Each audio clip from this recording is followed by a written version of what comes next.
Okay, tell me exactly what happened. My dad and my mom had been fighting, and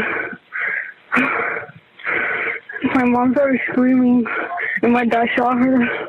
Okay, just bear with me. I'm sending help, okay? Stay on the line. Okay. Okay. Okay. Okay. Just take a deep breath, okay?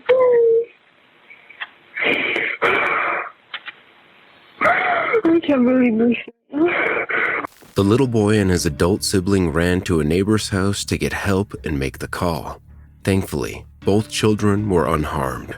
Officers were dispatched to Noddle Drive and began setting up outside the home. When one of them approached the front door, which was slightly open, a gunshot rang out from inside. More officers arrived and positioned themselves behind neighboring homes and vehicles. Minutes later, police deployed a drone to get a view inside the house. It also came under fire. Investigators later found bullet holes in a fence across the street. The shooter was identified as 48-year-old Jose Manuel Otero Fontanez. According to his son, he had accused his wife of cheating before the shooting, an accusation the boy told dispatchers wasn't true.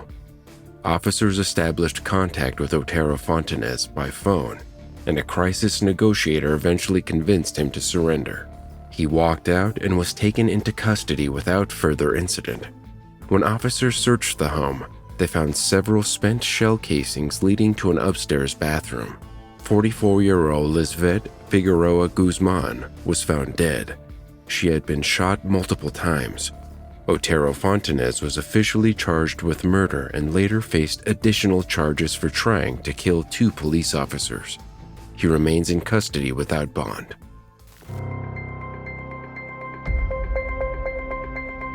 Most 911 calls last minutes. This one lasted more than 2 hours. 4 children trapped in a house, whispering to a dispatcher while the man who killed their parents roamed outside, dressed like a cop, driving what looked like a cruiser. But the violence started earlier that night, just before 10 p.m., in the quiet community of Portapique, Nova Scotia. A woman escaped from the woods. She'd been attacked by her partner, 51-year-old Gabriel Wortman. She ran for her life, and what she told police would change everything. Because Wortman wasn't just armed. He wasn't just angry. He had spent months preparing, with illegal weapons, homemade uniforms, and a replica police vehicle. And that night, he was ready to use them. 911, what is your emergency? Sorry, can't make out what you're saying. My neighbor. Yeah? Is crying out. I think he just shot my husband. Do you think your husband's been shot? Okay, do you have a home phone or landline to that location? Where are you? Well, I don't. What's the civic address? Is your husband injured? I don't know. He's laying on the deck. I don't know what's going on. It's a police car in the driveway. There's police cars in the driveway? There are a police car, but he drives. He's a denturist and he drives like a... Okay, sorry, did you say there were police cars in your driveway? There is an RC, it's just a label RCMP. It's not a police car. Listen, Yes. You called from... Yes. Is your husband injured? I don't know. Can you see him? He was laying face down on the deck. Okay, has he moved? I went back out to check on him, and the man was coming back up on the deck with a big gun. Okay, stay in the line. We're going through the police. Don't hang up. Hello? Hi, can you see your husband from where you are? But the caller, Jamie Blair, never finished the call. The man she had just described had forced his way inside and shot her. As gunfire rang out on Orchard Beach Drive, somehow the 2 kids survived. Smoke filled the house. Their dog and cat had also been shot, so they ran across the backyard through the dark to a nearby home where they knew someone would help. That house belonged to Lisa McCulley, a local school teacher. Her children, close in age to the Blair boys, were home too. The 4 of them hid together and called 911. Hello? There is a crazy man, and he's burning down his own garage. He Where are you at right now? Do you know the address? Yes, we are at our neighbor's house in between. We are at, what's their address? Are you in Portapic? Yes. Okay. We could probably Miss, I understand. We've already got calls in for this area there. You said there's a fire there now? Yes, there's Okay. a huge fire. Do you know which house you're at there in Portapic? You know okay. where Portapic Beach Drive is? Yeah. Portapic Drive is? Yeah. Right in there, and then you take a left on the first one. Okay, is that where the fire is? Yes. Yes? Okay, just stay on the phone for me, okay? That's where we are. Miss? And the fire's right across. The fire's across the street? Yes. So at 136? Yes, wait. That's where you're at right now? Yes. Okay, where is the fire at? Is it across the street? Yes, it's right across the street from us. Our house, Okay. and my little brother's house is right beside it. Okay, and the fire's at... He came in, he shot my father 10 times. Okay. My mom was calling, and he came in and he killed her. Okay, where is she at? Is she still in the house? She's dead in her room. In her room, okay. And she is burning. The house is on fire. Okay, where's the guy who did this? We don't know. He pulled out of the driveway and left. Did you see what kind of vehicle? It was a police car. I couldn't find the license. Okay. Did you see anything else about the vehicle? You said it was a police car? Yes, it was. It was? A police car. Okay. All right, so we've got police on the way there for the other part of this. I'm just going to put you in contact with fire, okay? I have you.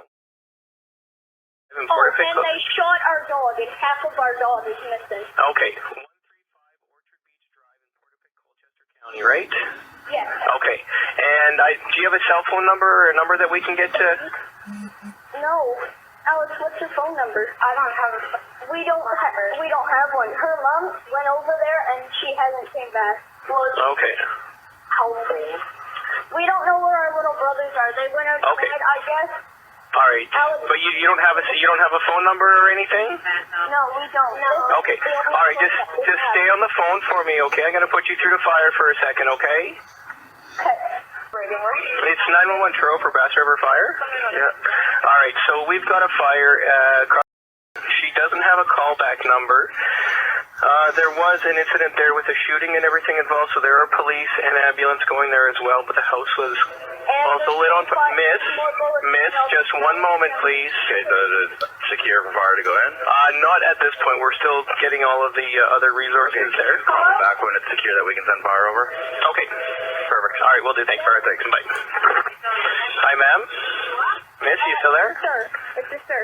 Okay, just one second, okay? I'm going to put you through to fire or to police. 1 second, okay? Yes. All right. They stayed on the line for more than 2 hours, unaware that Lisa had been shot in the front yard, whispering, listening, reporting everything they could. The shooter's name, his uniform, the marked police vehicle he was driving. Gunfire echoed in the distance. Homes burned. The kids stayed low, stayed quiet, and waited for help to arrive. By 10:26 p.m., 3 officers had entered Portapic on foot. The roads were dark and narrow. Multiple fires were burning. They didn't know where the shooter was, but they knew someone was still killing, and whoever it was had already taken out more than one home. The Blair house, the McCauley yard. Farther down the road, they'd soon find another body. Corey Ellison, near a garage. His brother Clinton had gone looking for him. When he saw flashlights in the trees, he thought it was the shooter and bolted into the woods, where he'd stay hidden for nearly 4 hours. Inside the house, the children waited. At 10:50 p.m., a knock at the door. They didn't answer, not until they heard the code word pineapple. The officers gave brief instructions. Lock the door, stay in the basement, don't come out. Then they moved on, thinking the shooter was still somewhere in the woods. What they didn't know was that Wortman had already escaped, less than an hour after the killings began. He slipped out on a hidden dirt road behind his property, cutting through the blueberry fields to a nearby highway. While police searched the neighborhood, he was already miles away. No one knew it. Back in Portapique, the chaos was only escalating. Homes were on fire. People were missing. Calls kept coming. One from a nearby home where someone was knocking at the door. The officers left to check, then circled back briefly when the kids reported footsteps upstairs. They found nothing and moved on. Still, no one knew the shooter had left the area. The children stayed on the line and waited. Eventually, a supervisor gave the go-ahead to send in a second team of cops, with one instruction: if the children couldn't be safely removed, stay with them. 2 officers made it in. They entered through the back of the house, found the kids in the basement, and got them out. The group was driven to safety in Lisa McCulley's car, first to a fire station, then onto a hospital. By then, more than 2 hours had passed since the second 911 call, and the shooter was still at large, with 13 victims dead, including a family of 3. But the massacre didn't end there. By early morning, Wortman had reached DeBert, about 16 miles away. He spent the night parked behind an industrial lot, alone in his cruiser. He still had his weapons, still had his uniform. No one knew he was there. Police didn't release a warning until 8:02 a.m., 10 hours after the rampage began. By that point, the attacker was already on the move again. Over the next few hours, he would kill 9 more people. He targeted homes of people he knew. He attacked strangers on the highway. At one point, he pulled over a car and shot the driver. Minutes later, he did the same to another. His common-law spouse, the woman he attacked before it all began, had made it to safety and called 911 just after 6 a.m.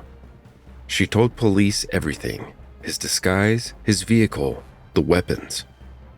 At 10:49 a.m., Wortman shot and killed RCMP Constable Heidi Stevenson in Enfield.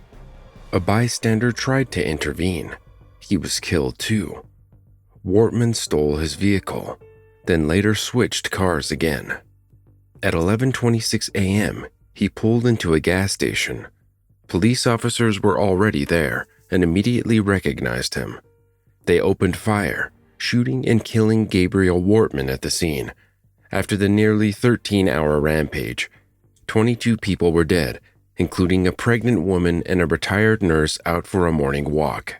The killer had no firearms license. Most of his weapons were obtained illegally during his months-long planning. Some smuggled in from the U.S., others stolen from an officer he later killed. Investigators later confirmed that the children's information was accurate and critical, and that they remained calm under pressure most adults would struggle to manage. The children's names have not been released. There are still unanswered questions about how information was shared in decisions made in the early hours of the response. But one fact is certain: 4 children witnessed the start of Canada's worst shooting, and they made it out alive.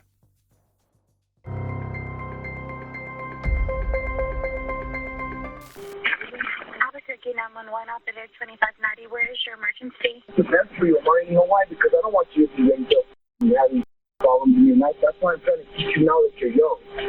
So you don't have to be growing up struggling in life. You don't want to learn, do you? You want to live a hard life, I guess. Don't you, Marty?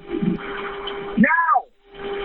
It's all the way back. Almost years, man. Well, I'm a very late now. Mainly because of this shit right here. Because of your big guy.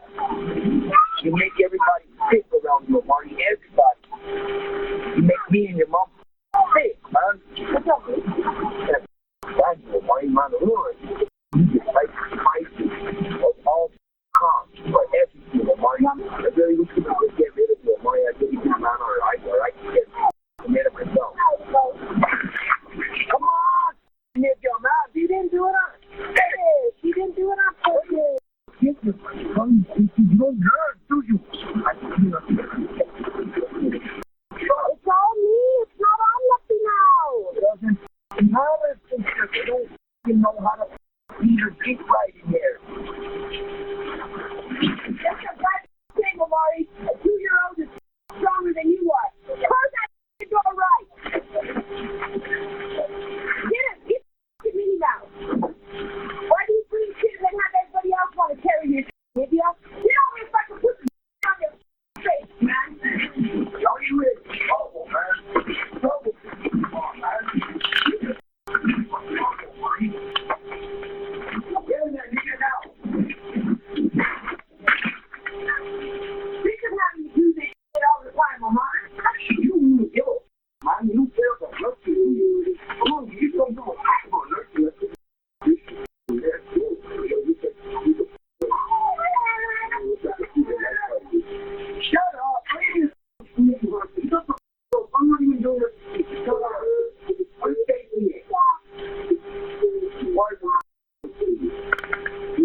talking to you, you don't say nothing because you don't got nothing to say. Because you don't give a about nobody or nothing.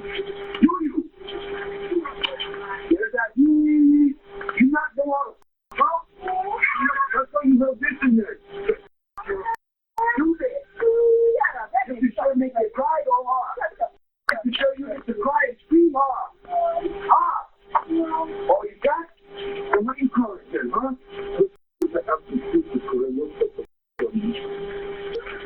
Stop crying, man. Get up, man. Look at me, man. I'm tired of seeing you like this, man. I want better for you, Omari. You understand that? That's all I want is better for you, so, man. I don't want you to be like this no more, Omari, man. Please, boy. I want me and you and everybody to get along, man. Everybody to be happy. That's all I want, you. Yeah, I just want you to be happy. I want you to try. You don't have to be scared or nothing in your house. I'm not never going to hurt you. You hurt Mom. We love you. We just want the best for you. That's all we want here. You never understand that? That's all I want for you is the best, man. I don't want you to have to suffer and live a hard life. You understand that? I want the best for you, Omari. The call was traced to a home in Albuquerque. Police were dispatched, but it wasn't treated as a high-priority case. No report was written, and crucially, no follow-up contact was made with child welfare services. 6 months later, 9-year-old Omari Varela was dead. His mother, Cynthia Varela Casaus, later told reporters that it was an accident, that she had kicked him while disciplining him. She was charged with child abuse resulting in death. An internal investigation followed. 2 officers were placed on leave. The state's Child Welfare Department confirmed they were never informed of the 911 call. For many, Omari's death became a tragic reminder of what can happen when warning signs, even those caught on tape, are missed.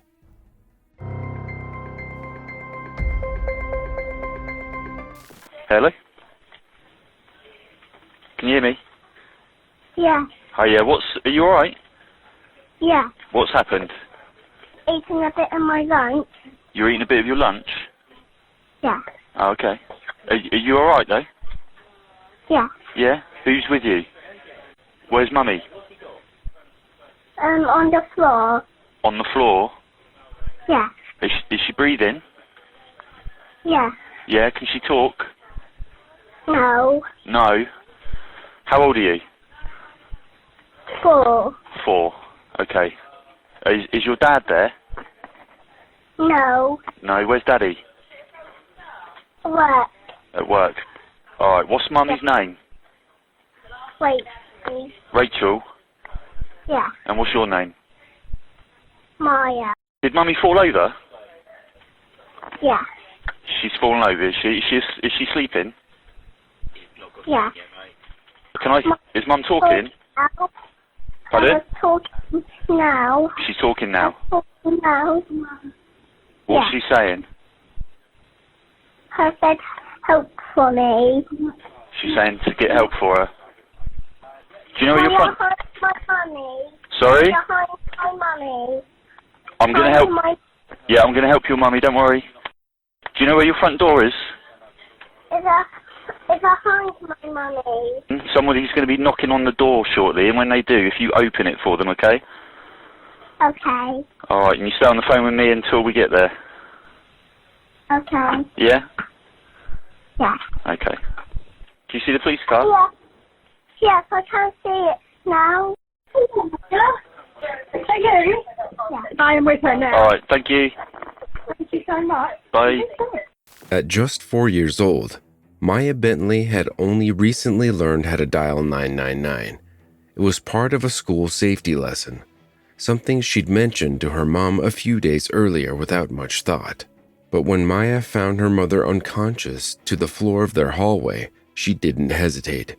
She picked up the phone, calmly answered the dispatcher's questions, and gave their address. Her dad was away for work.